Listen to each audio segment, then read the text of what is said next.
Mike, turn your games down. Hi, we're back to another movie episode of Games My Mom Found. I am Mike Albertin. Who's depressed with me tonight? I'm Tiffany Albertin, and yep, that's all I got. Hey everybody, it's Kenneth Sanity, and John Doe has the upper hand. He does. I'm Sierra of Bias Gamings, and I'm always depressed. Well, you joined us for the perfect movie. Right. So this is a Patreon voted poll that we had a couple months ago, but it was a tie. I went with the voices, but we still made it happen, because whenever you have a tie for the Patreon poll, so you should join the Patreon polls, we do get to the movie eventually. I pick one of the two that I want to do more, and then the other one gets happens later, essentially. I try to do it the next month, but sometimes it takes me a couple months, depending. Like this one, you're hearing this in November. It didn't take too long, but I got to it finally. And Ken, what are we talking about and why? Today we are talking about 1995's David Fincher movie, Seven, as written by Andrew Kevin Walker, and starring Brad Pitt, Morgan Freeman, and a bunch of other people. And we're talking about this because this was tied on the No Happy Endings survey. Didn't you just cover that, though? Part of it. Okay. Not exactly. I did not say. I was like, why are you everybody asking heard him to do it again? Because I didn't say no happy endings. Oh, okay. You Okay, see. good job. This was all Ken's fault. Yep, all Ken's fault. So, But join us next time for Cuddly Baby Movies, which Seven will also be there, surprisingly. Oh. It's awful. So I always like to start these off with memories. I have seen this movie once, and I want to say it was when I was in high school and I was trying to watch more horror movies, and just like I got into a kick where I was watching a bunch of serial killer type movies, and I watched this, Fallen, The Bone Collector. So, and I remembered nothing of this movie besides the ending. That's all I remembered. I found out as watching it. Like I had no memory of anything but what happens at the end, unfortunately. Kind of. It's the most referenced part of it, so God, yeah, there's I can't forget it, so I wish I could have. Like, I would have rather gone into this movie not knowing what was happening, but unfortunately, I still remembered. You cannot. Even if you haven't seen the movie, you cannot know what that is from. I mean, I think there's some people out there who would see this movie, or just were born later, and they know the reference, they don't know what the reference is to. Like they know it from this movie, but not. Like my daughter. Yeah. So, Tiffany, what's your history with this movie? I can't remember when I first saw it. Probably soon after it came out, like when I went to video or whatever, because now that I'm realizing, like, we didn't go to a whole lot of theater movies. I mean, you also wouldn't have... Boy, okay. Blockbuster! I was going to say, like, you aren't that... Like, oh, yeah, no, you're older than I was thinking. 13. It was 95. Yeah, so what? I was like 13? Oh, I don't want to do math. But... Yeah, something like that. So yeah, you wouldn't have taken. I mean, you wouldn't take a kid to go see this movie. I wouldn't. You know my history? Yes, what I do. My first We've talked horror a lot. movie was? Yes. You don't know my parents. And Sierra, what is your history with this movie? I grew up watching this movie as a kid. My mom just, I don't know, has a thing about serial killers, because I also grew up watching documentaries about all different kinds of serial killers, and then watch the Zodiac movies and just all different kind of things. So it's just kind of nostalgic mostly for me. Okay. And Ken? I probably saw this movie when it went to video as well. Since when it came out, I was 15. But this movie actually had a pretty big impact on me, because this was after I had given up the idea of becoming a priest. Like, when I was younger, I was seriously thinking about going into the priesthood, and I'd given up because, drugs are cool. And Amen. But like, I saw this almost immediately after that period in my life, so I still had a lot of that religious background still hanging out in my head. Interesting. Mm-hmm. So this movie must step with you. Every book they talk about, I've read already before I saw this. Look at you go. Oh, That's cool, though. that is pretty cool. I knew the books they were talking about, because I remember in high school a lot of those were brought up, but I never read any of them. I think I read Canterbury, unfortunately. Canterbury Tales is good. I wasn't even born when it came out. I literally was not even born. I was born the next year at the end of that year. So All right, we get it. You're not falling apart by the ravages of time. Okay. You're a baby. No. Okay, I may be a baby, but my body feels 80. I got that rhymed. It was great. We got it on recording too. I look forward to when Mario hears that on the recording sometime later this month when I finally publish it. All right, and Ken, what is the plot of this movie? Plot of this movie is two detectives go up against their worst nightmare when a nameless killer begins killing the worst residents of his city, according to the 7 deadly sins. As the two detectives close in, who will end up winning this game of back and forth, cat and mouse, kill or be killed? Ooh. Dun, dun. You're right. Kidding. I mean, one thing I think is interesting that this movie does is it never says what city they're in. It never even hints at anything. No, the most you get is from the original first draft script when you learn that Wells came from Philadelphia. Oh. I mean, they make a comment Or that Mills, it's I'm sorry, upstate. You can see that there's like some desert-y terrain. Oh, that's not New York. So Yeah, I thought it was New York. Like Me the too. New York feel or something like that. Then what other big besides Chicago? Well, see, that's the thing. With the prairie type style and the dense city and the constant rain, I don't think it's possible for this city to exist normally. Right. okay, that's fair. Unless maybe Seattle. Somewhere in California? You can get Not the Arizona. constant rain, though. No. Yeah, you're right. Only hurricanes, or is that Florida? That's Florida. Oh, Florida. sorry. Yeah, we don't get hurricanes here in California at all. Thank God. They get earthquakes. Oh. And if you guys had We constant don't rain, get you wouldn't earthquakes. have the drought problem. I Yeah. was literally gonna mention that too. Like, we need that rain. Send it this way. We can. I think I was just very surprised watching this movie again because this movie is long, well, a little bit over 2 hours, and it feels long, but it's still very good.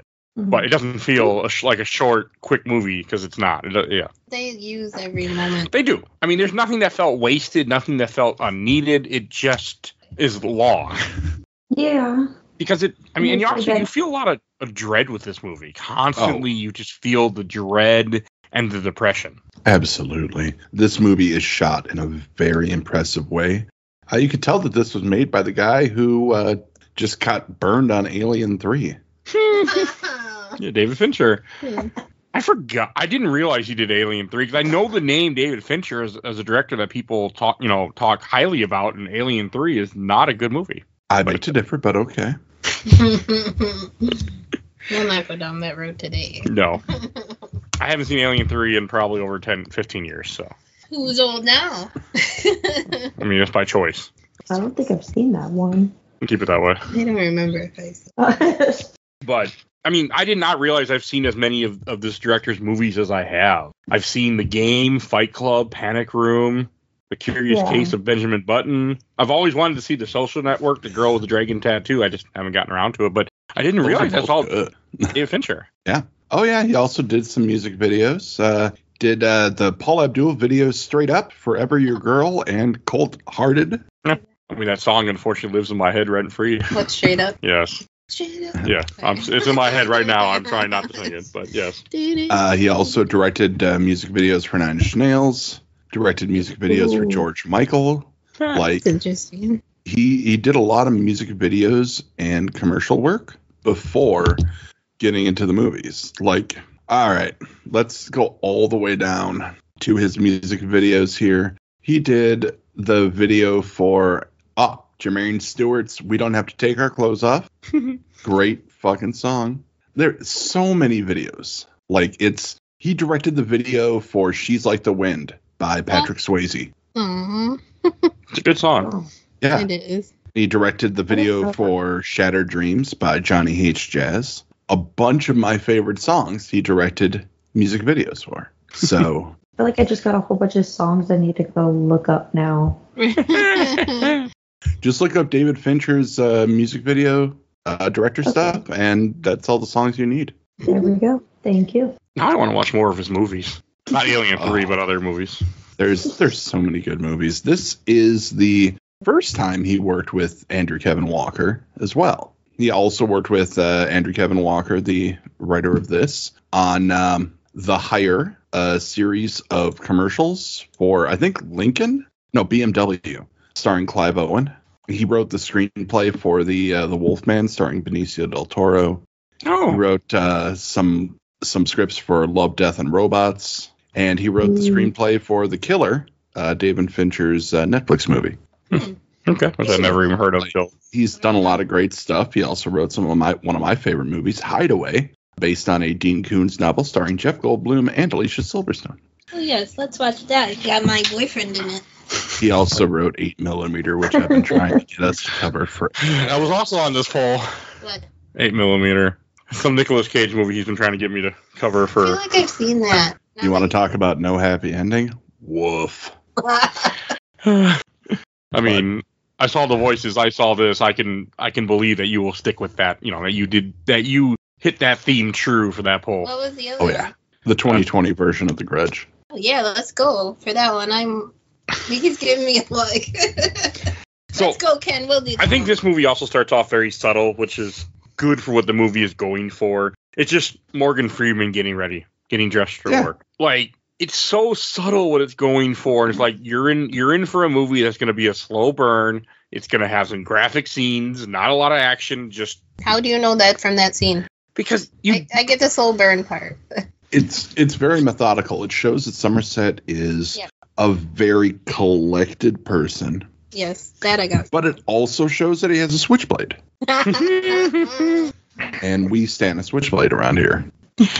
Hey, it came in handy, okay? He used it for one thing in this movie. To open the box? Oh, yeah, I guess he did use it for the box and the painting. Oh, yeah. And target practice. Yeah. Yeah, I mean, to be honest, he shouldn't have opened the box. He should have got the gun drop, then opened the box. Waited for the bomb guys to show up. Well, yeah, once there was blood on it, he should have been like, okay, I need your gun right now. Yeah. Oh, yeah, he could have handled it a little bit differently. But even then, we'll get there. But I'm surprised the other people, like in the helicopter, weren't freaking out more. Don't touch it! I mean, no, they weren't going to get blown up. We gotta go higher in the bomb. So, I mean, unless it was nuclear bomb, they were mostly okay. We see we're coming down. Like they were farther up. They weren't going to be too much of a trouble unless it was a really big bomb. You can only have such a big bomb in that size of a box in 1995. In 1995. So, there's that.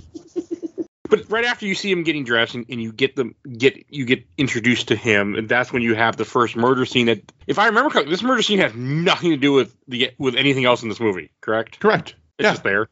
Nothing at all. It's just a regular murder showing what kind of stuff that the city has to deal with every day. Why Somerset is walking away from this job. And everybody wants him to walk away, apparently. Well, I mean, it's shitty. Well, I don't think it's shitty when one, you can look at it two ways. Yeah, one, he's retiring, so people are like, "Hey, go live your life. Fuck this job." Yeah, not the people that are like, "I can't wait for you to leave." But also, when you quit a place or you show your intention to quit, I mean, a job people can turn on you in a heartbeat because now you're no longer one of them. I mean, it's real. Yeah. Oh yeah. People think you don't care because you're quitting, because the only reason you would care is because you're trying to keep your job, to keep your paycheck. Like, that mindset goes into every single. I mean, someone's jobs are like that. Once you tell them you're quitting, they don't care for you. Yeah, they did him wrong though in this movie. Mm-hmm. But I mean, the point of it is also to show that the city is awful. Our imaginary. Yeah, I mean, that's the idea, is that since you don't give it a name, since you don't give it a location, you let the viewer say, "Oh yeah, that must be my city, or that must be this city I don't like." Like, you're able to kind of identifying with the city a little bit, kind of. It's Sin City. That's a lot of black and white. Also has serial killers, but a lot more black and white. Oh, that movie. I mean, it's kind of black and white. Like, I got this thing on my phone where after 10 p.m., it turns itself into monochrome display for bedtime mode. I made sure to watch this movie on my phone yesterday night just so I could watch it in black and white. Oh, that's cool. And let me tell you, it was dope. It was so dope. Now I have to do that. Like, Right? it looks really good in black and white. Black and white movies are underrated. I like black and white. I could see that working for this movie because this movie is also very dark all the time. Everywhere they go to is, for the most part, is ratty. Destroy. Like all the apartments are run down at UC that they go to for these murders. Like there are multiple times, like, are we watching Boondock Saints? And there are people that are just like hanging out in some abandoned building, but no, they live there. There's a landlord, there's tenants, someone paying the rent. I'm like, what the fuck? These places are terrible. That's what I was trying to Yeah. Even the apartment he was in, Brad Pitt was in, was shitty. Yeah, because you have a train. Like, It vibrates. Right next to the train. That was a smart. they do that, I'm sure. That suck being right next to the train. Billboard. Yeah, but All at down the state same with his arms time, wide open. Well, I mean, when I grew up, I kind of lived next to the train, but it wasn't the same exact thing. All I heard was just the whistle at night, but it wasn't right next to it. So, like, I understand a little bit of the pain, That was but terrible. not completely. Well, at like 12 o'clock, 3 o'clock in the morning. Yeah, that Oh would my God. piss me off. Yeah, we live next to a bus line that is just like went around our apartment building, so I get that. Oh, God. And drunks like being, hey, wait, The bus ain't gonna wait for you. no, wait, I need to get on the bus. So, and then when they're at the murder scene, when you're first introduced to Brad Pitt's character, another thing I think is interesting, you never really get a lot of the characters' names. You don't even get Brad Pitt's first name of his character till later in the movie, nor do you get Somerset's first name till like midway through this movie. I think it's both the same scene too, isn't it? Yeah, it's the same scene. Paltrow. But you just don't get names a lot. But I think that was purposely It done. is purposely. It's because not she- accidental. Because no. They're like, you're it's not giving- important until now. Well, because she was like, oh, you're not connected yet, or you need to know each other's first names. That's what I got. That they would be, quote unquote, closer friends. I mean, I think knowing names helps. I mean, it's part of... Just say Brad Pitt, Morgan What makes Freeman. it My personal? notes did, yes. My notes are all Brad Pitt, Brad and Morgan, because I didn't know their names until late in the movie. I'm like, I ain't changing it now. But see, Yeah, here's the thing. Like, Somerset's almost gone. I get why he doesn't want to get close to Mills or his wife or anything. He doesn't want to form any more personal connections. He just wants out. I get that after a job like that in a city like that. Yeah, you're He's just ready to be done. old. He's tired. He's done with all the bullshit. I can understand. Just wants to be a little hermit crab in the corner yelling at people. I can totally agree and go for that. I think it's also good that you have that people can't understand why he wouldn't want to work anymore. I think that's also a good like tone for the city too. Like, why do you want to quit working? All there is work, pretty much, like how they sound. Well, yeah, but if in his line of work, it kind of does get to you emotionally, mentally. So, I mean, after Has to. some time, yeah, I mean, you can't be detached from it completely.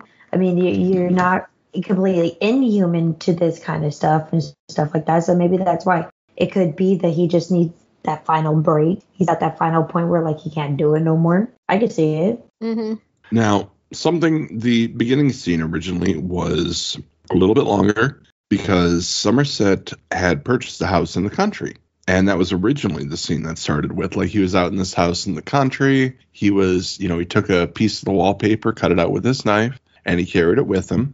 And then it was just a long train shot going from this beautiful house in the country back into this darker, more claustrophobic city. Huh. And damn shame that they cut that out. Yeah, because he shame. mentions it, the house. Yeah, but I'm like, they you're smart. originally started out there. I'm like, where did you see that? Would have liked to see Deleted that in the movie. Oh, okay. I think I that would walked have. right into that one. I think that would have helped. I think that would have. I mean, the movie's not bad at all. It doesn't hurt them, but I think that would have been nice to have. One thing I gotta say that's impressive with this movie is the way they do the days. Is they let you know that this movie only takes place over the course of a week, 7 days. Uh-huh. Yeah, I just thought that just now. But Yes, now. yes, Oh That's the title. I also missed a couple of the notes when it changed over days because I must have looked away. my. But it starts off with Monday, and then when you have him in bed with his wife, and you get introduced to them, and you get a little few moments of just how Brad Pitt and Gwyneth Paltrow's characters are. that he's an idiot. But like, you have her complaining, like she's like, why did we move to the city or something like that? Like, yeah, this shitty city. they never say why he moved either. No, I was trying to figure that out. And again, this is where some stuff was cut. They do go into it later, though, that he wanted to come there. Yeah. Yes, but why did he want to come? I wanted something that said that, like, he wanted a promotion or something to why he came here. Nothing's going to come out and say it, but you can find it if you look between the lines. Like, in that speech when they're in the bar later in the movie, where Somerset's like, people don't want a champion. They want to eat cheeseburgers and play the lotto and watch television. Like, Mills came out there because he wanted to be that bright, shiny champion. He wanted to do the Western thing of coming in and cleaning up the city. Oh, yeah. Hey, good luck with that one.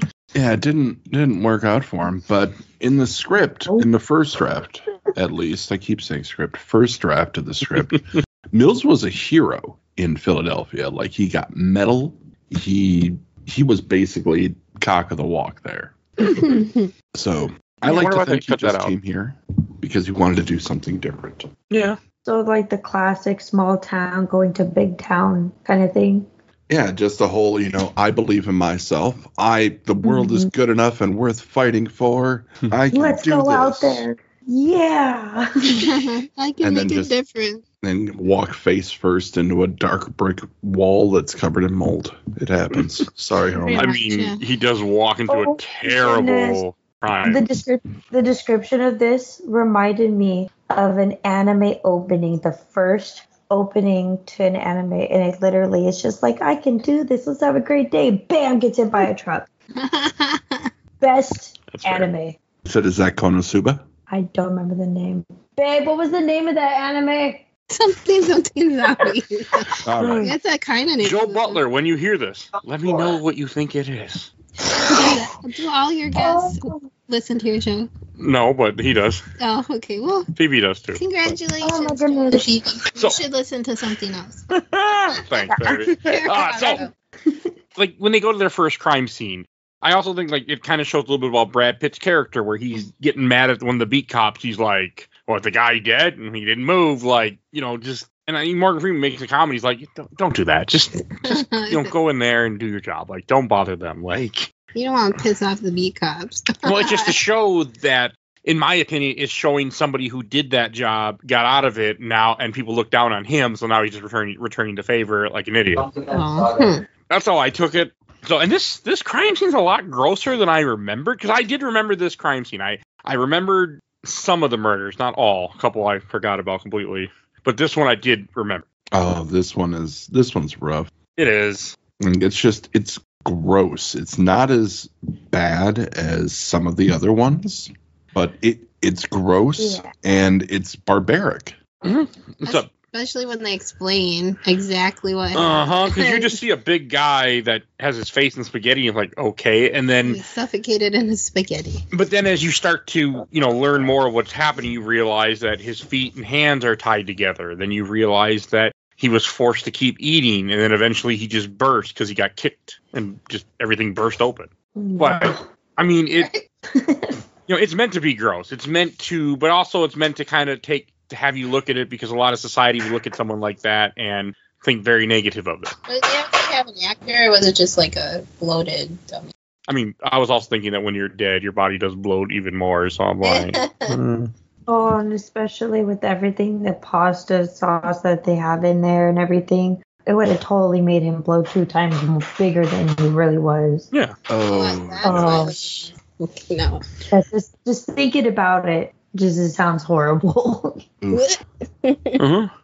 Right. I'm assuming that, like, I think there's even a comment there where he probably, well, maybe they don't find out, but like the whole idea is that whenever the serial killer is committing these murders, he tells people that if you go through with this, you'll live. Except you won't, because you're all going to die. Like that one Psych We'll get there. So we'll get to Psych? No. Okay, sorry. But I think that's kind of the idea, is that they feel that if they do what they're told, they'll, and I'm assuming that's what this guy went through until he finally just burst.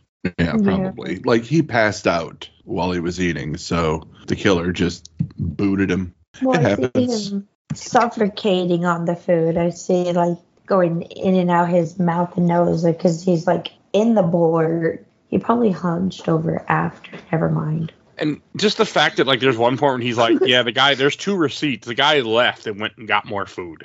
He didn't think he'd make it that long. Yeah, that's kind of messed It was up. a way to go, champ. Let's go get some more. And also, like, to be a murderer, like, you're committing a crime. If somebody comes in here, but the idea is that to show that he's confident enough that he was there for like 12 hours feeding this guy, and like, it really takes a special kind of fucked up person to be able to commit a murder, and then to be able to commit a murder to that degree for that long. So, Like- yeah, torture. yeah. I hate to say it, but you kind of gotta admire his commitment. His devotion. I mean, like, I wish I cared about something that much. I wouldn't have the patience. Be like, eat it and die already. I mean, that's the idea, is that they really want you to see that this killer is different. I'm Yeah. a little concerned now. He's built different. And, like, he is, but we'll get to him. Yes.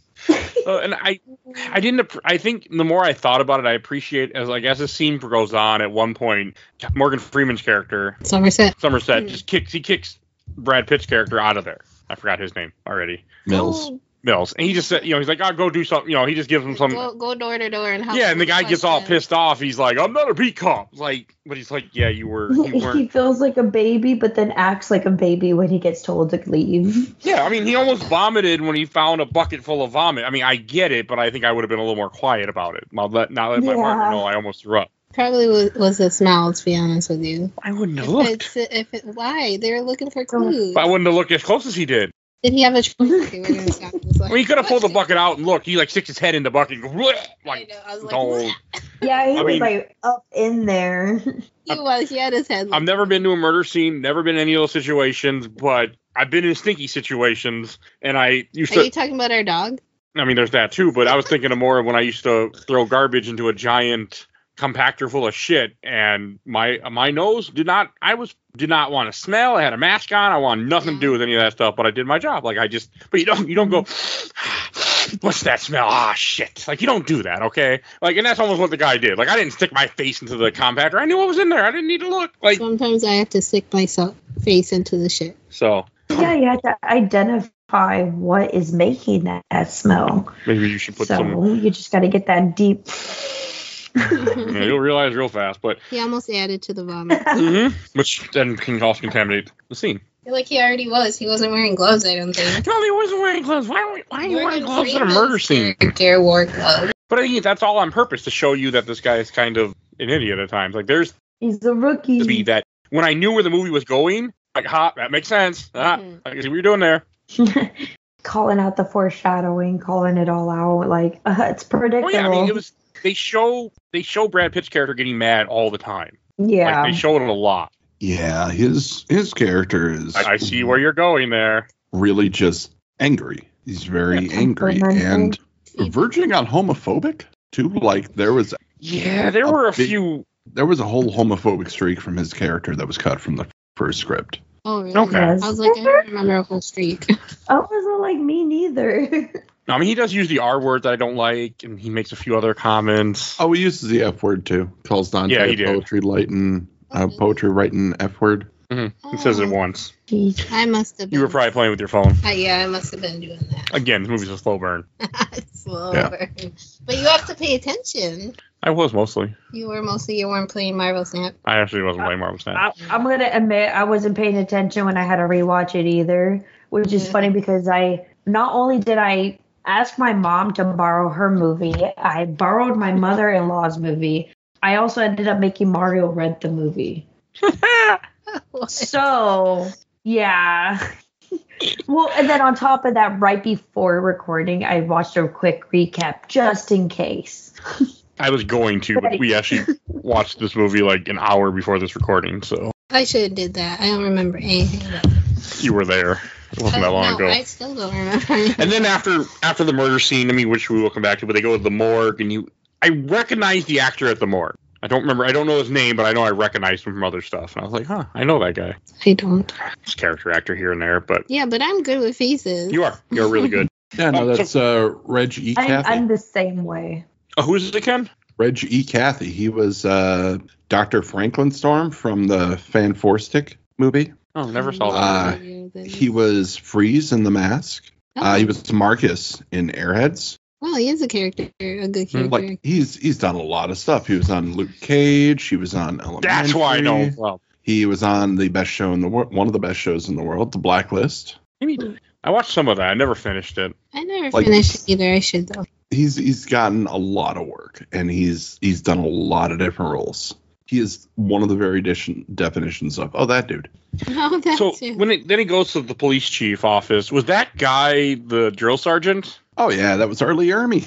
Okay, I couldn't remember his name. I just remember him a lot on History Channel. Yep, this is gonna blow your mind. He originally auditioned for John Doe. Oh. Could you imagine a John Doe with the quiet, seething intensity that Early Ermy brings to roles? I prefer, unfortunately, who we got. But he's a real life monster, so he does play a good serial killer. Yeah. But I mean, everybody in this movie did really well. I think they did. They did. Oh yeah. I kind of forgot about that too. Yeah. There's a documentary on Max about Kevin Spacey. I warn. I mean, it's good, but just be warned if you're gonna watch it. Okay, like it depends. It's not comfortable, but it is good. Oh no, I've watched some pretty what the f documentaries. Okay, I said, warn my people mom. with certain things, but I mean, even though he was found not guilty in a court of law, he's guilty as fuck. So. Oh yeah. There's too many accusations, too much stuff. Like, yeah, he's a predator. He's a piece of shit. But I hate that. still a good actor. He's a piece of shit. It's hard to separate sometimes. It is, but then it sucks when it's a movie that is deeply embedded in like since your childhood too. So I mean, yeah. I don't see an issue with still enjoying the movie. I just make sure that since I'm doing a review show, I recognize when people are shitheads. That's all. Let's continue this list of shitheads. That's been my Tom rule. Cruise. Yeah, that's Sorry, because I was going to say the same thing. I like him, but no, he's got some issues. Big issues. There's a couple movies I like of his, but I don't like him. That's it. That's fair. When he first got started, he was good, but now he's just overplayed. But that's neither here nor there. He's not in this movie. What? Okay, can you imagine Sorry. Tom Cruise as a Brad Pitt character? Yeah, he would have been great. I think he would. I mean, it would have been believable, except if Tom Cruise in the movie, he would then have changed the movie to do it how he fits, and he would have been the hero in the end of the movie, not the way this movie played. Oh, no, I don't think so. Ooh. Oh, no. Have you never seen Magnolia? No. I have not. Oh, that's a good one. I've not seen it, but now I need to. Babe, we're putting Magnolia on the list of movies. Yep, never heard of Magnolia. I got some good actors in it, though. That's not what we're here for. But Anyways, No, we're back not. to the I don't show. remember the other Tom Cruise movie that I wanted to mention real quick. sure, I'll come back to you. Collateral. That's it. That's a Collateral. good movie. Watch Collateral. I've seen that. Wow. I rented it from the library. Yeah, great actor. Anyway, moving I on. did. Like digital version or like VHS? VHS. VHS, baby. But all right, then this brings us to the lawyer murder scene. I think this is a good one because you do have a few scenes like that I glossed over, but I should mention how Somerset is. That's not his name, is it? It is. Oh, Somerset. Okay, Morgan he stays. Freeman? Morgan Freeman's Yeah. character Somerset stays on the one murder with the spaghetti guy, and then you have Brad Pitt's character working on the job where then the lawyer murder scene, and they find the word greed written in his blood. And this one is pretty fucked up too, where you find out the guy had to cut off a pound of flesh and put it on a scale. And then I guess the idea is that he wouldn't be killed if he did that, but you can't exactly cut your body chunks off of yourself and be okay. It depends on how chunky you are. You're not that chunky though. I'm fairly certain you could. Solid. Yes, but he was also different. told that it couldn't be certain things, I think. I feel like that was mentioned in this movie. Like, he couldn't just cut, like, he had to cut more important parts. That was Either way, he didn't live. I was gonna immediately like cut fat. Oh no, it probably wasn't. Definitely not. Warning, foul language. It's normal for this podcast. Not We surprising. passed that a long time ago. Oh, yeah, God, yes. First episode. So, I started this podcast with that intent. Like, I wasn't trying to make a family-friendly show. Like, that's not what this is. But, it's still pretty fucked up to make you cut yourself. But I don't know. I always wonder about that. Like, if a guy holding a gun to your face and he says, cut off start cutting your stomach. I mean, I'd almost be like, can you just shoot me and get over with? Like, I don't like this idea. Oh, Yeah, the thought of like just doing that, can you do it? I can't. I don't deal with pain well, so inflicting myself Yeah. with pain. And cutting off a chunk of your flesh. I mean, I got enough flesh to cut off, but still. I mean, though, here's the Wait, thing: I was you gonna say, never can you go know. for the fat? Take You my never fat know first. until you're put there. I don't ever plan to find out. I don't want to either. I hope to God not. You two will be the first on my list. Oh, this will be evidence. Evidence A. That is not my voice. That is a different Tiffany. I mean, to be fair, there's enough recordings of you, me, that AI could take it and say whatever the hell it wants at this point. Ooh, let's try that. You can. I'm not going to, but I know there's enough of you don't need a whole lot, but there's enough of me you could easily make a whole podcast AI. Might not say it won't sound good or coherent, We but should try that. no, Gosh. but you can. Even a little snippet to No, see what we're AI not. Mike says? No. So there's enough. There's 700 over 700 hours of what real Mike says. You're good to go. So you got the captain talking to Morgan again. I think this is where a lot he's like, do you want to deal with this case? Or he's like, or maybe this is when he's like, I don't want nothing to do with any of this. Like, I'm quitting. I don't put someone else involved. And I think that's a cool thing too, where he's like, I don't want to just leave this case wide open and pass it on to someone else. This can't be my last case. Yeah. Which I love. And you do have the little moment here when he gets the little pieces of wood from the guy's stomach, and then he essentially breaks back. It wasn't wood. It wasn't wood? Linoleum. No, it wasn't wood. Yeah, it was Good metal point. shavings from when he moved the refrigerator from the first one. Good point, because wood would It's dissipate not in your stomach acid, but They plastic. said it was plastic. Yeah, they did. Yeah. But plastic wouldn't deteriorate in stomach acid, I guess. Wood. Wood, yes. Wood. Wood can be deteriorated by water. Yeah. Yeah, but after long periods of time. Yeah, but stomach acid isn't friendly. But this is where Morgan Freeman Somerset finds the word gluttony written in grease in back of the fridge, which is gross. Uh-huh. And a don't note. like that. There's a note too, I think, that mentions the 7 sins or something. Yeah. And then so I was confused at this part because you see Morgan Freeman's character get into a cab, and he's like, and the guy's like, "Where do you want to go?" He's like, "Anywhere, like out of here." And I'm like, "Is he leaving the movie? Like, what's happening?" Like, I know he's in this movie. Like, and then he goes to a library. I was really confused about this library scene. Like, where was this library? Why were there security guards? What the hell's going on here?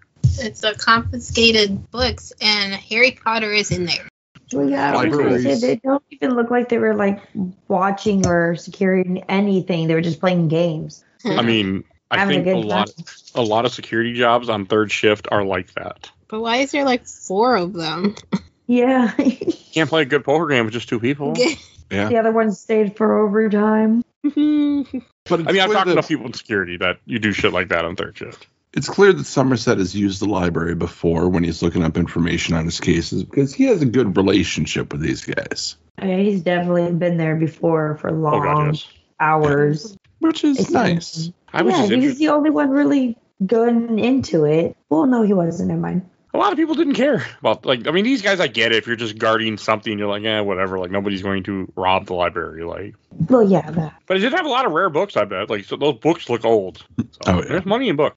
You have him reading stuff and making copies, and I do like this. I mean, it's a few minutes of this scene, too, of him just making copies from books and flipping through pages. Like, they do, again, more of the slow burn of this movie.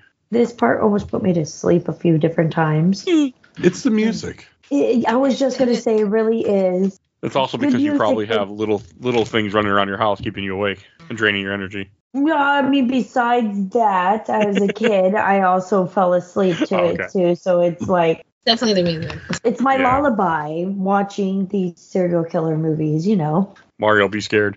I mean, He already knows. He knows. you should be scared too. No, I know. I watch a lot of documentaries. No, I'm aware. Are you Well sure? aware. And then I fall asleep. you fall asleep to anything on TV. But shouldn't it be scary that I fall asleep to... You fell asleep during Terrifier, also. Oh, yeah, right. So I She's finally so got it. desensitized from it that she's all like, whatever. It's what... it's more of I'm comfy. Blanky saw. Yeah. It's more of what it is. Not what I...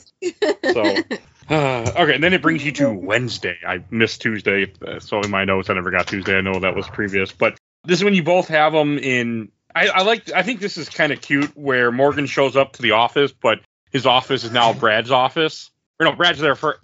Morgan's there first, and then he moves over. Like, I thought that was like a cool little thing where both their desks all of a sudden are in the same room. That cute little awkward moment between them. And I like when the phone rings and he's like, "You gonna answer that?" He's like, "It comes with the office." And as a guy who used to work at a place, I mean, I like to answer the phone, but I remember being like, I mean, I get it, where people are like, "Oh, the phone's ringing." Like, I like this. Like, why are you complaining? I hated answering the phone. I'm doing it customer service at Kohl's. Dreaded every time that damn thing. I didn't work at Kohl's, thank God. I did customer service as restaurants, like when we would get the orders.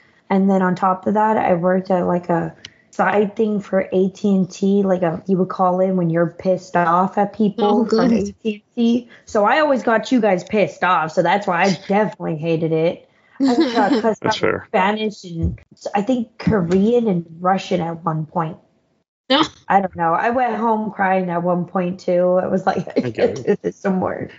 That's part of that work, unfortunately. People are shitty to people. Mm-hmm. I try not to be. Me too, but that's also because we work in customer service. We know what it's like, so I'm always nice and apologetic and friendly. But guess what? If you're dumb and pissing me off, I mean, it's only if you're stupid and dumb and telling me I'm stupid and dumb. That's when I'll be angry. I think it's cute. It's his wife calling to ask the other guy. He wants them to be friends and have a play date. I like it. I like it how she's like. I mean, it's only been a couple days. Like, it's the third day he's worked at that place, and she's like, come over. Like, I want to meet you and introduce you to your partner. Pretty much, yeah. Like, it's like cute. Mario. Like, really cute. Mario does that too. He pushes me to new people. He's all, "You need friends," and you'll tell the cashier register, "She needs friends." And I'm like, oh my God, I'm so embarrassed walking away. But then I embarrass the crap out of myself too. So I mean, there's no difference. All bad. I do appreciate the detective stuff when they're going over the crime scene again with the lawyer, and like you get to like, I mean, this is going to sound stupid, but I'm going to say anyway. You get a lot of like Batman stuff is what it felt like to me for detectiveness. I mean, that's what I kept thinking with Batman. Batman? Yeah, Batman's a detective, the greatest, world's greatest detective. But how did you get Batman out of this movie? Because I'm a 37-year-old nerd. I mean, that checks There's out. A Batman poster to your right. There's Batman. But I'm trying to. Besides that fact, what are your conclusions that it the looks like? Does it make you think of Arkham Asylum and Arkham City when you have to investigate murder sometimes? The fingerprint looks like detective mode when they're fingerprinting the wall in the office of the lawyer. So that ties you to Batman? Yeah. Oh my. Also, there's a giant Batman book to your right and a giant Batman book on that table, so that doesn't help. It looked more like Detective Conan to me. Don't worry about it. I like Batman, okay? I like Detective Conan. So, and that's just when I see detective stuff like that, like what Ken said, it made me think of Batman. You're a weirdo. Agreed. But it's really good. I mean, like that little part where he on one of the picture in the painting, he circled Eli Gold, the man that he murdered, his wife's eyes, and then they're like, well, she's watching, and I think, and then they realize like it's what would she see when she looks at these photos, and then they go and visit her, and she's like, I don't want to see nothing. I don't blame her. Like her husband had just been murdered. Yeah, that's a lot of guts to be like, here, look at the crime scenes. Yeah, I mean, I'm assuming they didn't show her pictures of him murdered in just the office. No, they showed that they put post-it notes over his body. Still not exactly. You mean like post-it notes she could take off? Yes. Yeah, she could, but that's on her. Flip up and be like, oh, whoop. Oh, God. That's on her, then. It's her problem. I do like that she picks up in the painting. She's like, that painting is upside down. How did she tell? Yeah. I was like abstract art. Yes. Abstract. I was all like, it looked better the first way. How would you just see? I suppose if you look at it long enough. Or if you spend enough time in a room where everything is, I think it's supposed to be the idea that everything was the same and nothing changed. So if you're in a room that's always the same, the decorations are the same, everything's in the same spot because this person is a very organized person, you're going to notice something that is out of place. Well, that circle was on the top and now it's on the I mean, like, there's stuff like that. I mean, we live in a more chaotic environment where we're not going to notice it. So, but if you're more of a psycho-ass lawyer, rich lawyer, like, things just go where they are and they stay there. Because he has people. It could be. Yes. Right. It could be he's a little OCD, so maybe that's where he likes her. So yeah, everything needs to be there or he gets mad. I mean, there are people like that. I should know. Yeah. I met them. So, I do like when they go back to the crime scene. I think this is a good part where they're trying to figure out what it means, and they don't want to destroy the painting though, because they're like, yeah, we probably shouldn't, destroy evidence or destroy things in this guy's office. No, that's the first thing I would have done was cut the back. It took him a little bit to cut the back. Because to me it wasn't, but to me it looked like it was fake to me. I don't know. That someone had pasted over. We don't buy paintings. I have seen paintings. Okay, fair enough. But we're not in that rich level where you're buying painting because you're money laundering. So that's a different thing. I don't have paintings. I have things that my mother has made. Oh, I have prints. I really do have like a few of them. Yeah, I got a few around here too. But it is a cool moment when they figure out that there's fingerprints on where the painting was, that the guy who had wrote "Help Me" was somebody's fingerprints. Yeah, that fingerprint tech, that's Morgan Freeman's son. Oh, that's what? Cool. Yeah. Oh, the more you know. Right. That's even cuter when the guy's like, "This is gonna take a while. Why don't you go home? Like, go do something." Cuter. Yeah, it's cuter because he got his son the job. I think that's cool. Yeah. I mean, he did. If anyone says it doesn't matter who you know, it matters. I bet you he made him try out for it. Sure, he did, but I mean, I doubt it. You don't think he's one of those parents that are like, you gotta get this the legit way. I'm not helping you out.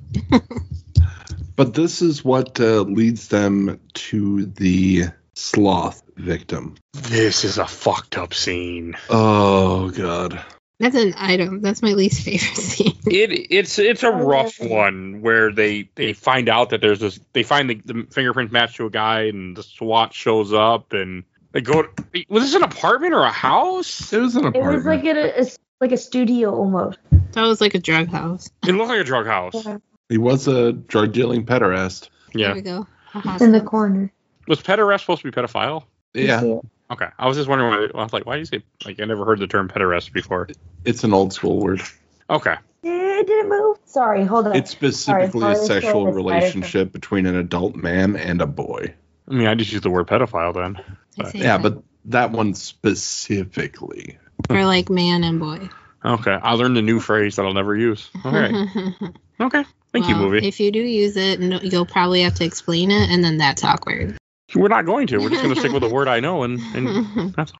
So the whole thing, like the SWAT breaking in, and then when I didn't remember this part. I couldn't remember what they were going to come into. I mean, I knew they weren't going to come into the killer because I'm like, that's not how this movie goes. I remember that much, but like they see all those little air freshener trees around. I thought it was going to be like a bunch of bodies or something like that. Damn. Like hanging, body parts hanging from the ceiling. Well, I thought maybe a little bit like a whole bunch of druggies were like dead or something, just something like that. That's what I thought. Yeah, I get that. This was just worse than that somehow. God, 10 times worse. So how was this sloth? I mean, this guy wasn't here by choice. Well, he was a drug dealer. He was a drug user. So I guess drug users. How you become do nothing but lay around and do nothing. Yeah, like literally. Yeah. Okay. Basically, it's extreme laziness. Okay. Idle hands do the devil's work and all that. Doesn't that have to deal with masturbation? Wasn't the whole stupid video with that? Yeah, probably. Okay. It was probably, where'd that come from? Some politician's wife? I mean, just for preacher's wife. Like the whole idea, like eat your grains or eat your. God, what is it? It's an old cereal type thing that was using a phrase to tell you to eat like oats and something.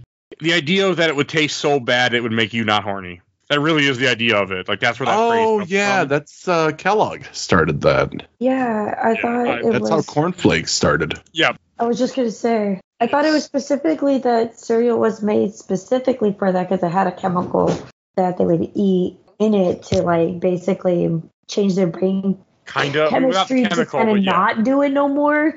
Basically making them less horny. It was just the idea that the food was so bland that you wouldn't be horny. However that works, I don't know. But so much cereal that it was there's so many stupid things that the church did throughout the church's histories, all churches, that it's just anti-sex. I can understand it. I mean, if one side food can make you horny as aphrodisiacs, I mean, why can it not make you horny? Not horny. You kind of get what I mean? I get it, but I just don't like why churches were always so obsessed with sex. No, it's creepy. And then because it's about control. Yeah. If the church can control you at every step, they will. I'm not Same. Mm-hmm. apologize to anybody who is. Yeah. I don't think you have to. People understand at this point. I was surprised. Not Sheldon's mom. Well, Sheldon's mom's a fictional character, even though she's probably based on real people. I was like, no, there's a Sheldon's mom out there somewhere. Yeah, I know a few. Oh, no. No, for sure. I mean, I know there's people out there like that. Like, I'm not unaware, but I got kicked out of one of their houses before, so. did you swear? I got kicked out of one of their houses before. I was wondering if it's because you swore or something. Yeah, at their daughter. Oh, okay, that could go with anyone, even if they weren't religious, to be honest with you in this case. Are you Depending on going what to you tell the said. story now that you said that? No, I'm not going to. Yes, I am, but I'm not going to. No. That'll be for another time. Right. It's a boring story. So. It is. That's why I wasn't going to be told. But I thought the guy was dead, and then all of a sudden you see him, like, start to breathe life again, and then they're all ready to shoot him. I'm like, what do you think this guy is going to do strapped to a bed who looks like a skeleton? And like, you just thought he was dead. What are you scared of? Maybe Like, he's got a bomb hiding or something. well, the guns ain't going to help you in that case. But it does fit that cop mentality. Like, oh, let's grab our guns and point at him. Like, I get it. You're scared, but... And then plant a gun Should later. now ask later. Right? Planting it, yeah. And they're like, why did you shoot a living corpse? And then you have a scene that happens right after this where they're on a stairwell. I think, are they in the same building that was just raided? I think so. A photographer comes up, or a reporter takes a picture of Brad Pitt's character, and I was like, and I even said this to Tiff, I'm like, that's Kevin Spacey's character. You said that was Kevin Spacey. Was it actually Kevin Spacey? Yeah. Okay. Yeah, I mean, I assume he just made his voice sound differently because he can do that as an actor. Because I didn't see his face, so I was wondering how he saw a resemblance to. I didn't. I just knew the movie. You left out the character part. Yeah, it was Kevin Spacey wearing a wig. Oh, okay. Yeah. Fair enough. He is bald, so. Is he out? Yes. Oh. But I did like that I knew that this part was important. Congratulations, you get a cookie. So, I mean, you have a very small scene. They go to the hospital, and they're like, yeah, that guy's dead. If you would have flashed your flashlight on him, he would have died. Like, he's pretty much dead. Like, he ain't going to survive. Like, yeah, I don't know. I mean, the point of him surviving doesn't make any sense. Like, just have him be dead, but I guess the shock value wouldn't be there then. Do you think you could answer some questions? That was funny. That was funny. Terrible. It's much, so I'm going to say no. Feels legit like a cop would ask that? 100% legit. Oh my god, stupid cop, yes. Oh my god. Dumbass cop. That's right. And then you have Gwyneth calls Morgan's character and asks him to meet her out for dinner the next day, or not dinner, but breakfast. And that's when they meet at the diner. That was a little awkward, but I get it. He's the only person besides her husband she knows in that city, but it was still weird. It was still weird. It was awkward, Yeah, and it was very awkward. It was meant to be awkward, but still. I don't know. I wouldn't have done that. Despite being the only person I know, I would just be like, nope. I wouldn't be comfortable, but I guess the idea is that she just wants to talk to somebody. But why does she tell a perfect stranger, pretty much a perfect stranger, that she's pregnant and her husband doesn't know? Well, this was after their dinner. Okay, So, that's like, better. Yeah, a little better. At least she knows him. Yeah. Well, and she's thinking of not keeping the baby. That's also why she didn't want to tell her husband. Yes. Yeah. So, like, you need somebody to talk to in a situation like that. Yeah, kind of weighing your options and talking about the pros and cons and stuff. I mean, I kind of get it, but still, the partner who's supposed to be retiring soon, who kind of has like no opinion into what's happening here. Yeah, exactly. He's not going to be around. He's not going to tell Mills. Yeah, he's literally going to be leaving soon. He's not even going to be his partner for that long. So it's like, exactly. why? He's the perfect person to talk to. Well, this is also Friday when this happens. So he's leaving in 2 days. Yeah. So basically, talk to him so he has no opinion, so he can get the fuck out of there as soon as possible, so he can't say shit. Right. Roughly. There we go. I mean, I get the idea of wanting to talk to somebody. Like, you know, as humans, we do crave that. And, like, to have someone that has no reason to care really either way, like, he's not going to be able to, like, well, yeah, he's not going to have input because it's not his problem, but you just want to tell somebody. And he had a story to tell, you know. And I don't know if that helped her or not, but I think it did. I think it did. You I think it think did, so? too. I think it also leads to the more depressing part of this movie. I don't think it the led line directly where to he's it. like, if you decide keep it. I mean, it makes it worse, is what I mean. Oh yeah, Because it you know definitely she's makes it pregnant. worse. Yes. I mean, that's the point of it. And, to make Definitely you makes feel it worse. worse for the characters. But the line where he's like, if you decide not to keep it, he can never know. I feel like almost every woman has like associated with that. Oh yeah. And unfortunately, that he feels the ring more true in this year, not the year this movie came out in. So, but yeah, no, I'm sure that's something that a lot of women go through. Mm-hmm. Oh, it's just one That of those was things. depressing. Yep, it was. It wasn't meant to be. Oh, I know. I love how the mood just changed at that moment too. It was just like, yep. Okay, anyways. You just blame Ken, because Ken picked out this movie and put it on a. God And he damn made it Ken. and directed it and wrote it. Yes.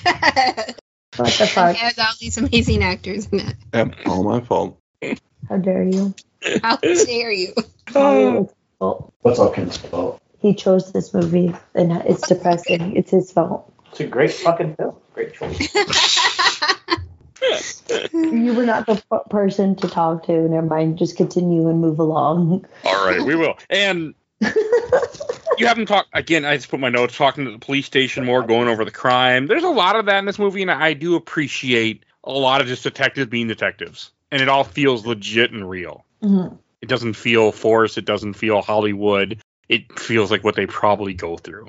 This movie feels really realistic for the most part. Yeah, it's definitely more Hollywoodized, but Yes, it's got an emphasis on the procedure of the procedural. which I like. Like even when they go to the pizza place and he meets the random guy and gives him money and he gets all pissed at him. I mean, he's like, how much you got? He just gives him his money. Like, okay, then he's like, what? And that was like enough. We don't know how much he carried on him. Yeah. Yeah, it seriously looked like he was flipping through ones. Like, let me scrape together. I do like the idea. He's like, yeah, it's the FBI. They keep track of certain books that are checked out. Like if you check out Mein Kampf or other stuff like that. And I was just laughing. And I'm like, That seems true. well, also like we talked about another episode, the Patriot Act that Ken had brought up. We're like, yeah, they can do that. That's fine now. Yeah. It's not illegal anymore. I mean, technically it's not. But it's also just funny to me to think about people checking out books in the library. Because I'm like, yeah, now you just look online. But same But point. they can. I was going to say they just Track moved that the too. same concept over to the internet. Yeah, and also VPN, so you can hide your identity, but you're not completely hidden. Like Yeah. they can still find you, I'm sure. They're gonna find Yeah. you someday, like. Not for they don't care what I do. Someone's But- like, That's what I was thinking about it with this, is that it had that type of feeling that, just made me laugh because it's so 1995. I forgot. I thought the movie was 99 at first. I'm like, oh, it's 95. Like, that makes even more sense. This is right in the 90s. Yeah. So Actually, they aren't as depressing as it is in the 2000s. So. that's the depressing part right there. Ken, why'd you have to make us feel bad by making us watch this movie? Way to go, Ken. Jesus. Hey, you chose to do the episode, I know. and you Okay, let me it's- have the reins. thing. I know. I'm not upset. This is a good movie. It's Mike's fault. I mean, technically it is, because I do make all the decisions, so. She let me make decisions. I choose to blame my mother. She's the first one who showed it to me, so I will blame her. I do like stuff with just the fact that like the library books, and they do find a John Doe. They go to his house or his apartment, and when they're just waiting in front of his door, and then the guy walks in the hallway carrying groceries, sees them, and then just starts shooting at him. Now there's your probable cause. No more warrant, no needing to bust open the door, right? I mean, they still don't have. I mean, I like how they have a whole. I mean, you have like a 5-minute scene where they're like, "Yeah, we don't have probable cause. Like, we don't have a reason to be here to even suspect him." They're So- arguing about breaking down the door, whether they should do it or not. It's a serial killer. Like, I would think you would still have probable cause no matter what. You do, because You don't have- innocent until proven guilty. You don't so. have an excuse to Mhm. be there, though. That was the Yeah. issue. Like, how did you figure out he lived here? Because we paid a FBI guy undercover to give us a list of banned books. $5. And Or not banned books, but books that are you shouldn't be Red checking out. flag. We know what you've been reading last summer. Mwahaha. I mean, I'm pretty sure now they know exactly what you've been watching and everything. So, yeah. Facebook knows There we everything, go. so the government knows even. Oh, I've proved that on this podcast so many times that we talk about something, and next thing I know, I'm getting ads for it. I was just going to say that I've done that so many different times, and I'm on a completely different server or device and stuff, and it pops up on my Facebook or a different ad. I'm like, what the fuck? Who knows? Well, right after we got married, I got a bunch of, are you trying to get pregnant? Read this book all about babies. Mm-hmm. Oh my god. I was like, the fuck? They know. They do. So, Ken, what did you think of the scene when they're chasing after him? I really liked the way it was shot. Like, it wasn't Brad Pitt's Super Cop. No. It was, Brad Pitt kind of sucks. Yeah. He's More realistic. Yeah, which I really appreciated, To relate to him a little bit more on it. I would have went with Morgan Freeman walking down the stairs and stuff like that. I liked the way it all shot of him running through the apartment building. Like, I just thought it was a good scene. Morgan Freeman's like, Yeah. you got this, kid. Yeah. I'm Also, old. like- I'm Too taking old. the stairs. I mean, Yeah. can you also apprehend him? I mean, I guess he did shoot at you, but also, why are you there, and why is this guy shooting at? Like, I don't know, just like, Well, fortunately, shot they- at him. I was going to say, they paid a transient to say some things. They had a reason to be there. It's fine. I did find that funny. So I'm like, I wonder how much that happens in real The life. murder happened right over there. He was like, okay, thank you, sign the paper. I wonder how many Thank you. times this Stop happened. talking. Probably a lot. And he's like, and even as he's walking away from the cops, he's like, "You're gonna pay me now, right?" Eat food, get food. So it was funny. Like, I do like when he kicks open the door. He's like, "We don't have a rope," and that's just, oh, that's so good. But when they're going through the mansion, or not the mansion, when they're going through the apartment, you know what? That seemed like a pretty big apartment that guy had. But also, to be fair, that building is the nicest building we have seen throughout this entire movie so far. Yeah. When it comes to like apartments, Fixed rent. because the rest of them are all shitty as hell. Well, you find out this guy is rich. Yeah. Right. Independently wealthy. Did they ever I say forgot how? about that part. Nope, because it's not important. And I think that's part of the charm of this movie too, is that it leaves things away like that. Like, you don't get that. The information. mystery. Yeah. Like, some stuff can't be known, or not everything has to be revealed. Some mystery has to be left for him and stuff like that. That makes the movie better for it. Why. Yeah. So it gives that why did he do it, why kind of sense. Yeah, man. Sometimes stuff like that just doesn't matter. I like it. Mhm. Same. Sometimes people are just crazy. Very, very much. I mean, and that's definitely fair for this movie, because he is crazy. Crazy and patient. So far, what we've seen, he has spent a whole year starving a person, at least 12 hours. Well, not starving a person. Yeah, slowly starving a person in one spot. 12 hours slowly feeding a person. So he's patient. Yeah, because we didn't talk about, like, for the sloth one, he has pictures that show it has been a year that the guy's been strapped to that bed. Mhm. Oh, yeah. Like, he... Ooh, Almost a picture for every day or something like that. every week. Every week. Yep. God, For a year, like a whole year. that's a Just long each time. one, oh, And again, you kind of have to admire it. Yeah, that's got a lot of I don't have patience to do any of that. I don't have patience for this podcast right now. Mhm. That's fair. I only I get came it. on for my bestie. She's not lying. oh, same here. She's like, I don't want to do it. I'm like, Sierra's on it. Okay, I'm coming. Let's So. go. Honestly, the same. And if it wasn't for what would be one of my favorite serial killer movies too, I mean, I'm tired. I want to go to bed. I want to eat and then just pass out and not have to talk to anybody right now. But I love this. I do like all the photos that you see, and then you find that he was the cameraman on the stairs, and like he's developing them in his bathtub for a dark room. I do like that, and I'm just thinking to myself, like, I'm trying his other bathrooms. It's a nice apartment. It's a big ass apartment. He used it to do books and evidence that shouldn't be there. Yeah, Oh, I think yeah. a lot of serial killers, they fill the area with stuff that going to show that they're guilty. Man, Yeah, those well, and then notebooks. Didn't they also find the jar of the other hand that they took from him too in the apartment? They might have. I didn't catch if they did. Because I remember I thought that he took both hands because there was a hand there. Then or was it just the one hand? It was just the one hand that he took. Oh, okay. Because I remember they had the hand in a jar because it was the hand that he used to put the help me, and that's what led them to him. Yeah. I remember that. Ooh. I do like just everybody going through all the evidence. Like, you're right, those notebooks are just, I mean, that's like a crazy person right there. Just They're line for notebooks line. upon no- notebooks.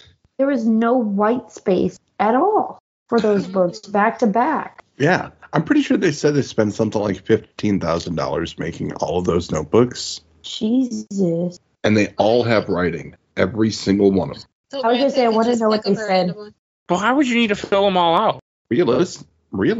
But Yeah, we just don't in know case their you need stuff in shots of them. it. Yeah. We don't know their Yeah, no, I mean that just feels like a waste of money. But 15 grand isn't that much if you're for a movie. No, I mean, I get it. Like, taking the time to fill out all those notebooks with the heavily bizarre shit that John Doe was talking about, I respect this movie more for fully, like, delving into his absolute nut bar Like personality. committing to They it. just hire a team and like, here, this is what I want you to write in this notebook. Yeah. Oh God, that would be awful. You better pay good money for that shit. Think of the cramping in your hand, man. Oh, I'd have a blast doing it. Just writing random crap on notebooks. Yeah. Okay, I do like when they get. So I have a couple questions here because I was a little confused how they got. I think I must have missed a second or missed a scene because while they're going through the apartment, they get the phone call. At some point, they start looking for. They realize he's gonna kill. There's a picture of everything. Is that what it was? I think so. Yeah, there was Right? a No, am I- picture Oh. of, which one? The one Pride. leading to the sex club. There was a picture of the Pride woman or the prostitute. I don't know which one she was, but I feel like the blonde was the pride. Oh, and the prostitute they weren't looking for, and they get called to it. well, they found the receipt from the leather store. Oh yeah, that's when the guy had made the customized knife Strap on. That suit. Oh, You made this for someone? I've made weirder. I was like, this isn't weird. I want to This see is- what his other weird ones were. Me too. Honestly. Me too. It piqued my curiosity. Look, I mean, I thought I've that seen store was some cool. wild leather stuff. Yeah, Like, but why a knife? Nah. For some reason, I thought of if you guys seen the anime Soul Eater in the Yeah. first one, A you little see Jack bit, yeah. the Ripper. yeah, You know, the first yeah. one, kind of see, that's what I see, the knives and the leather kind of suit kind of thing going on there. that's That's fair. what I That's see. fair. And Mike, you've watched Hellraiser. You've watched Hellraiser too, and you There you asked me go. this question.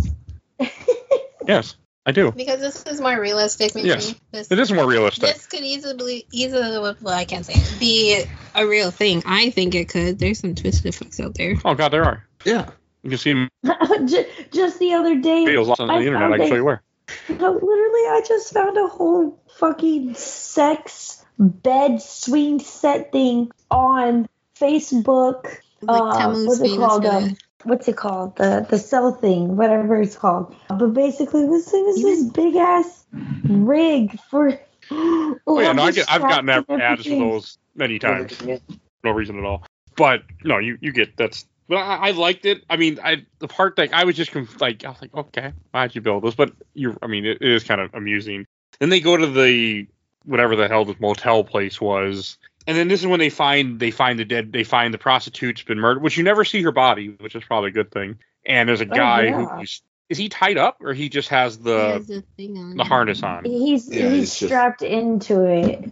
Yeah. And he's like so freaked out he doesn't want to move, kind of thing. That's like what it Well, was. he did commit murder. Yeah, well, it's He didn't have a brutal choice. murder. I mean, Yeah. That's an awful way to die. I feel like I would take the bullet in the but mouth. how do you know he's not going to kill the girl anyways? You don't, but I wouldn't want to live afterwards. Well, Okay, I already have issues. Like I can imagine myself if it was like you're trying to have a relationship in the future, and you're like, yeah, you know, one time I was having sex with a woman, but And I killed I didn't her. use my dick. I had a knife and a strap on. Like, yeah, He would never have sex with me again. no, just take the bullet. Like he shoves it in your mouth, you just say "fuck you," scream, and it's over.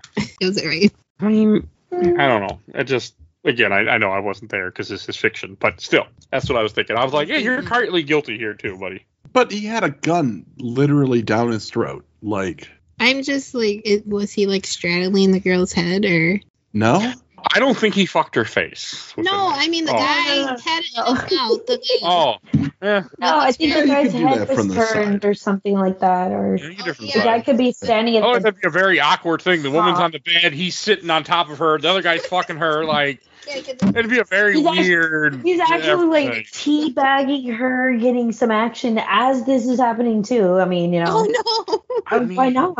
no! You can't stop imagining it. I don't want to. I can no. tell. You're welcome. I've seen stuff like that, but without the knife. So you know. Anyway, I don't think we should move past this without giving Leland Orser his props, man. Holy shit. That might be the, outside of the main ones, the main performances, his performance of that dude might be the best performance in this movie. I did recognize him. Is it from where? I don't know. Taken? You know him It's been a while. Is he the bad guy? Alien Resurrection, Bone Collector, another one of those dudes. Okay. But he's in all 3 Taken movies. Been on Law and Order, Criminal Intent. So the character. He was in Daredevil. Oh, maybe that's why I don't know. I Ben recognize Affleck something. You know, you just need to ask, was he in a superhero movie? Yeah, I'm noticing that. If they were, that's how I know them. Unfortunately, that tends to be true more often than not. Mm-hmm. Yeah. He was also on Enterprise. That's where I know him from. Yeah, he played Loomis on 1 episode. Oh, maybe that's not where I know him. I don't know. I'm still drawing a blank. I'm still drawing a blank too. But I have to see the person's face. I was very surprised at that murder, and then you see lust carved in the door too. Yeah, like it was horrifying, but it was really well shot. Like, and you never really see the violence of most of these. You see a little bit of them, but not. This one you see nothing. But then again, like, what were you going to show? Because what you would show would be X-rated completely. Well, all you really do see is just kind of her hands tied up a little bit, maybe just a little bit of the foot or the leg, and that's really it. It's because you can't really show her center part. Well, I mean, it's just, it's like lingerie on a sexy woman. You don't want to show too much. You got to leave enough for the imagination. Well, plus in this case, it'd be lingerie on a woman that's been cut open. So, I mean, Terrifier did something like that. Right? Yeah. Which I did not. I can describe it more. I'm good. I am good. That was the one part of the movie I was like, I was going to say, have you seen the third one? No, I didn't want to pay money to see it, so we'll see when I'm it waiting. comes into. Yeah, I'm waiting for it to come out too. Yeah, I want to watch it. Mike will have to. I have zero interest in any of them. It's just, Ken, you said the second one connects to the third one? Yep. Okay, well, that makes me feel a little better. Directly. Because the first one was just something way different than the second one. He got more money. Yeah, that's exactly what it was. And then we come to Sunday, and this is when you find another dead woman's body, and this is Pride, where I guess did she kill herself? Yep. John Doe cut off her nose and gave her the option, gave her a phone, was like, hey, you can call the cops and you'll live. You'll just be disfigured. Or you could take all these sleeping pills and commit suicide and not have to live being disfigured. I do not know why, but for the life of me, I cannot remember this scene or this body. It's also very quick. It's not like where some of the murders take a while. These two are very quick. Because this is you only get it for maybe a couple minutes, and then you're at the police station where Kevin Spacey shows up bloody and surrenders himself. Has to like scream. Well, I was just gonna say, he's like screams at me, almost like, "Look at me, senpai." Well, they wouldn't listen. Well, I mean, unfortunately, the more I know about Kevin Spacey, I'm like, I don't think he's really playing a character. He's playing himself. So, but that's neither here nor there. It's not about he got into creepy mode in a couple of these scenes, really too well, too easily. Yeah. Watch that documentary on Max, and you won't be able to look at any of his performances the same. So. Can have him in a different light. Yeah, for sure. Good documentary though. Very good documentary that really shows about the culture, Hollywood's culture, and just the way I think we are as a culture too. We were in the 90s and things. I know. And then this is when he does come in there. I think they have a small scene where they're talking with his lawyer where the guy's like, he wants to take you to where the last two bodies are. And he had every answer to every question they asked. My client says this. My client insists on this. My client. Well, I mean, they're all basic things that would happen to you in this scenario. Yeah, but I feel like it was too planned. I mean, I think cops follow stereotypical roles when it comes to... You've been arrested, have you? Been close. I have been close a couple times. What did you do? I haven't heard this story. I've been close a couple times. But what did you think of this, Ken? I think it's good. As far as the ending? No, not the ending. Just like when he shows up and everything about them...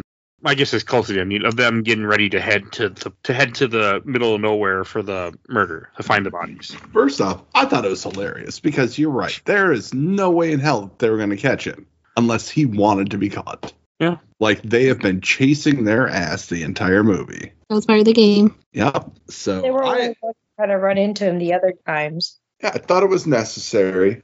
It was, I think that they did the right thing because, they're right. The press would crucify them if they were like, yeah, there's 2 other bodies out there, but cops ain't doing shit about them. Except there weren't 2 bodies exactly. There was only you one. asshole. There's only 1.5. Yeah, well, you didn't put that together. I mean, there weren't 2 full bodies. And one of them's not quite ready yet. Well, I was just going to say, depending on how far along, it's not considered a body yet. Well, the rate we're going, it would be 100%. Okay, never mind. Well, plus, John Doe's still alive. Yes. Okay, there we go. That's true. I forgot he was part of it. Yeah. He's He was Envy, supposed to be Envy, yeah. Man, which feels very forced. Why?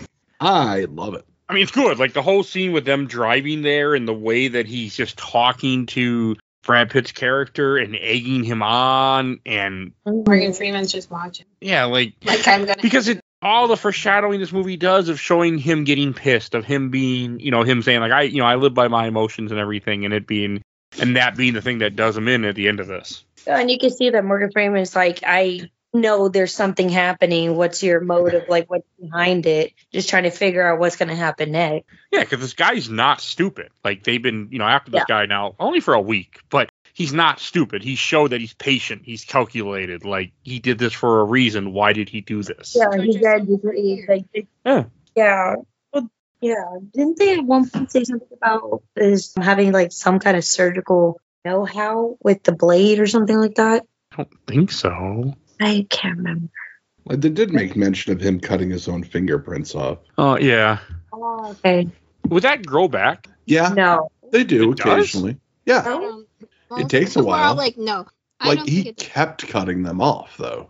Well, so they're scarred differently, right? Yeah, like that's why there were no It would fingerprints. go back, just be different. No, it'd still be the same. That's how Oh. your skin grows. I guess. You should have did it with acid. Because acid, you can burn them off, right? From what I understand. I feel like people have done it in real life. People have burned off their fingerprints. Yeah, for a time. I mean, but I don't think it's not like it's a simple procedure. Otherwise, if it was simple, more criminals would do it. But nowadays, there's fingerprint, there's DNA, there's everything else. There's So, more than just caught. that. So yes, fingerprints can come back if they're cut off, not so much if they're burned off. okay. God, the things I look up on my internet. Don't worry. The cops are looking it up with you. They're like, what is this guy doing now? Gonna be on the radar.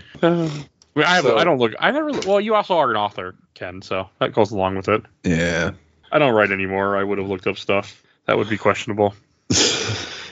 Mine never feel would be questionable. I don't do nothing, and I look up some weird stuff too. Mario in the background. Mm-hmm. And then you have them. They drive to a broken down trailer in the middle of nowhere, as I put in my notes. And I had thought that was going to play a part in something, but it was just a field essentially. And that's when he's like, "What time is it?" And like the guy's like 7:01, and then randomly, just after a little bit, this random van just shows up with the delivery. I love when Mills is like, "Hey, what do you got?" And Somerset said, "Dead dog." And John Doe, I didn't do that. Like, that was great. That made me happy. Yeah, He might be a murderer, but he didn't kill a dog. Yeah. Plus, He's not a complete monster, yeah, he's got jokes. Well, they had the studio wanted a different ending. They wanted the dog's head in the box, and for Somerset to do something I can't remember, kill him. Who knows? Yeah, like the original, they wanted to change this ending so bad. And the only way that David Fincher and Brad Pitt would do it is if the ending wasn't changed. I mean, this ending makes sense. I mean, also the idea that he's a young guy, he's, a detective. He's probably his late 20s, early 30s idea.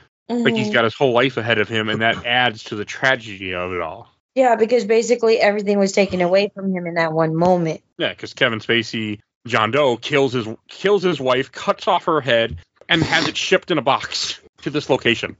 Depending on what you believe, there may or may not also be a fetus in the mouth. Oh. Why?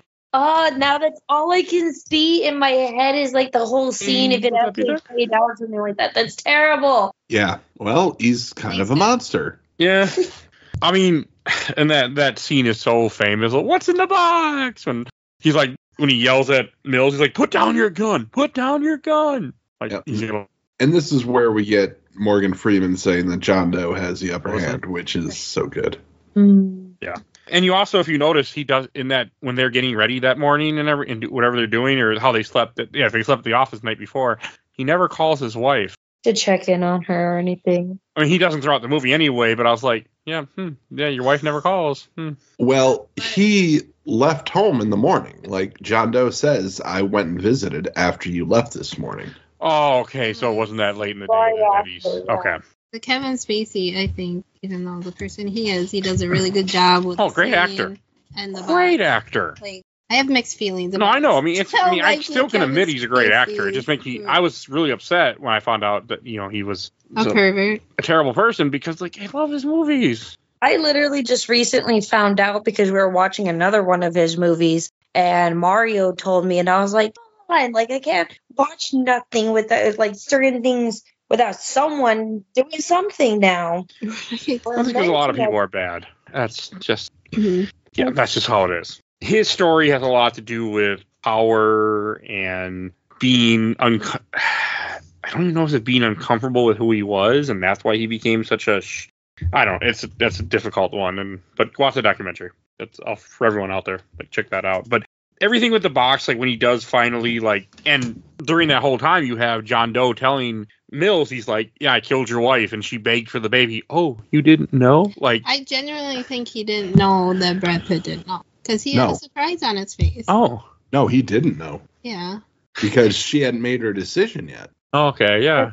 Thought that he knew, so he was all like hoping to be like, oh no, you taking my wife and my unborn child and stuff. So it was like an added bonus when he kind of was the one to kind of break the news. I think I saw that kind of little like oh shit, you didn't know. Yeah.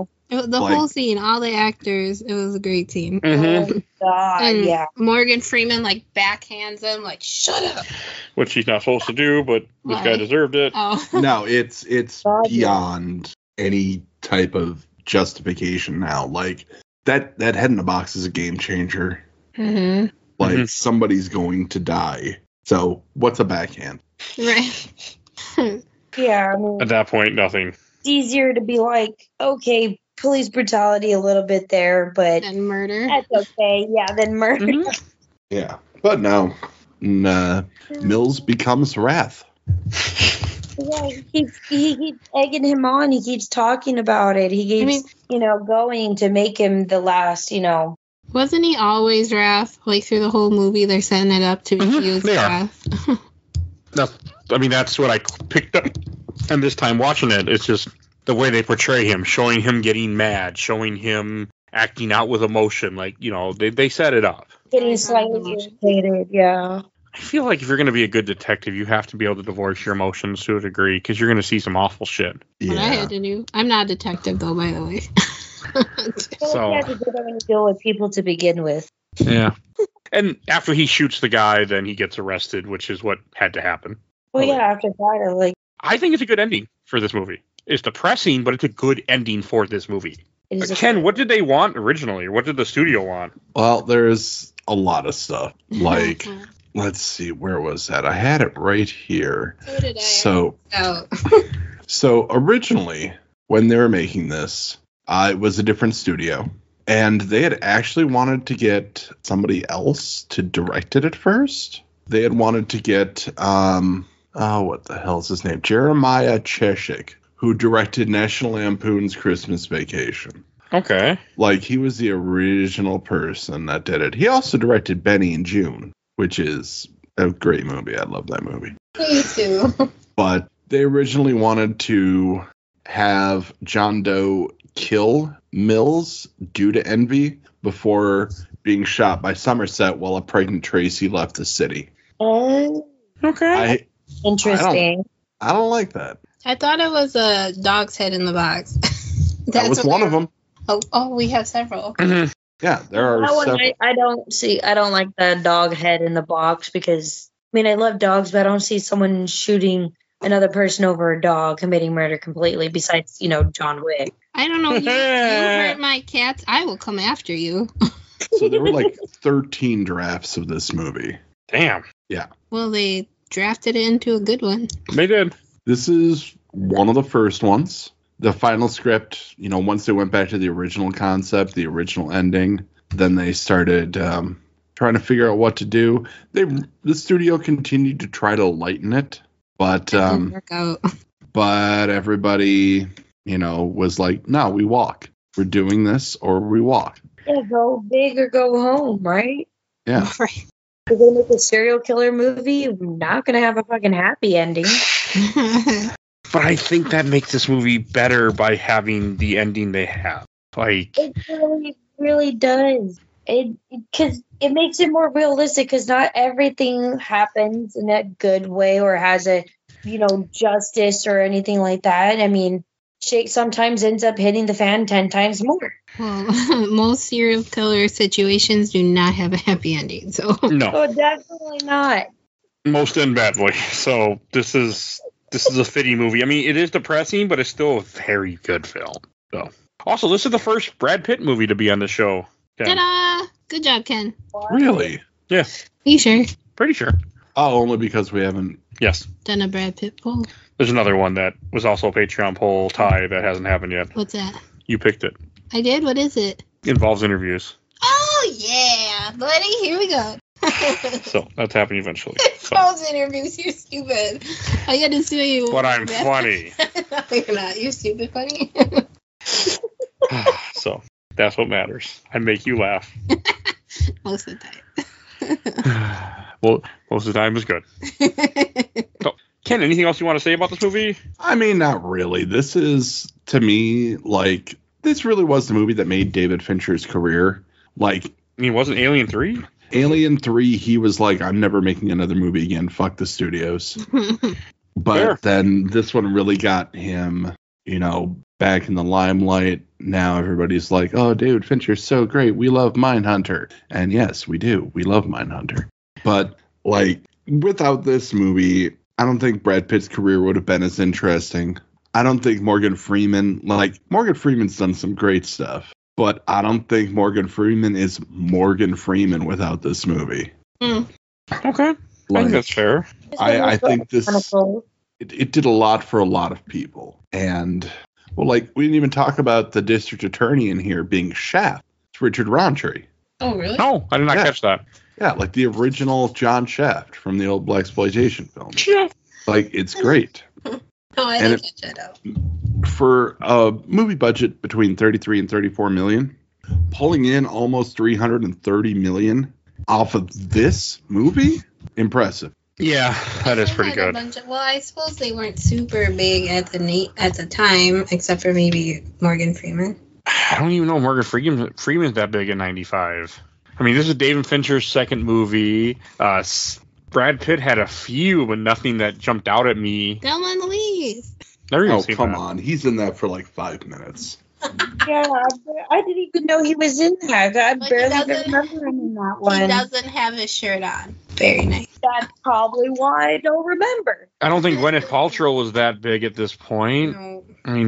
Yeah, this was the year after Shawshank Redemption, though. So Morgan Freeman, Okay, he was known. wasn't it? This was after Driving Miss Daisy. He was known. Yeah, he was. I've never seen either of those movies you just You've mentioned. never seen Shawshank Redemption? No. What is wrong with you? It's a fine movie. I like it. It's just one of those movies I feel like I should see. I've seen Along Came a Spider. Does that count? Mario agrees. I've seen Outbreak. Okay, yeah, no, he didn't. Yeah, no, this is right after. This is at Shawshank Redemption 94. So, and just so he had a few movies. Maybe that's what you said, and I thought you said after. But yeah. Yeah, he was a known quantity by this point. Okay. Well, I think I Yeah, saw this is it's like when they start getting big and then they start doing a shit ton of movies for a few years. And they're in the next one, and then the next one, then the next one, then slowly but surely it slows down. Morgan Freeman never really stopped. That's when they get to choose Yeah, their it's Morgan Freeman. But that's what I noticed with a lot of Hollywood stars when they start going big and stuff. They'll go big and then do like a shit ton of movies for a few years and then slowly do some other stuff and everything. Go big or go home. There we go. Yeah, I guess. Why are you playing whatever you're playing? Leave me alone. All right. Anything else you guys want to say? Or should we go to Shelf Stacker Box? Yeah, I did want to just give a quick shout out to the man in the massage parlor booth. The one who's like, where Brad Pitt's like, hey, do you like what you do? No, I don't, but that's what life is. That was the same guy that played Fun Boy in The Crow. Ah, What? you didn't watch The Crow. I thought I watched some of it with you. Did you hear that, Ben? You said it's the same guy who what? Played Fun Boy in Crow. Yeah. Okay. The first Crow. The only one probably one of the only ones worth watching, right? The only good one. That's the only one I've watched. The only Well, one I good. think I You need love. to keep it that way. Yeah, I really am. I even refuse to watch the new one. Mario even tried to watch it. I barely watched the first 5 minutes. It was like, yeah, no, fuck this. Walked away. It's not good. It's not. Well, Ken saying It was it's just. good. No, Ken saw it. Yeah, Ken bought it. It's not You- good. Oh, Bought it. He likes The Yeah. Crow in general. Well, that Yeah, one's I have cool. all the movies. she's understanding. All right, let's go to Shelf Stacker Box. And Sierra, why don't you lead us in? Shelf is when you have it like just there all the time, right? Yeah, it's your favorite. It's Yeah. favorite. So then, yes, shelf because, like I said, it's embedded in my DNA. Growing up with this, literally, I like to watch it just in the background. But it has been a few years since I watched it, so it's nice to have it again now. Now that I'm keeping at least one, either my mom's or my mother-in-law's DVD now. Either one. So I would literally say, yeah, shelf it because I just love this movie. Okay. And Tiffany. I will do the shelf as well. I had to think hard about it. It's a good movie. I enjoyed it. I would watch it again. It's probably one of those where if I watched it again and not played on my phone, it would make more sense. But It would. or I'd see the more details, This is one of those movies you need to pay attention to. Yeah, so I would like to watch it again, at least. Shelf. All right. I'll go next. I'm putting this on the shelf, too. I really enjoyed this film. I don't need to watch it again for years, but I enjoyed it. It's a good movie. Gonna But kill you? no, it's just a hard watch. So, but it's a really good movie.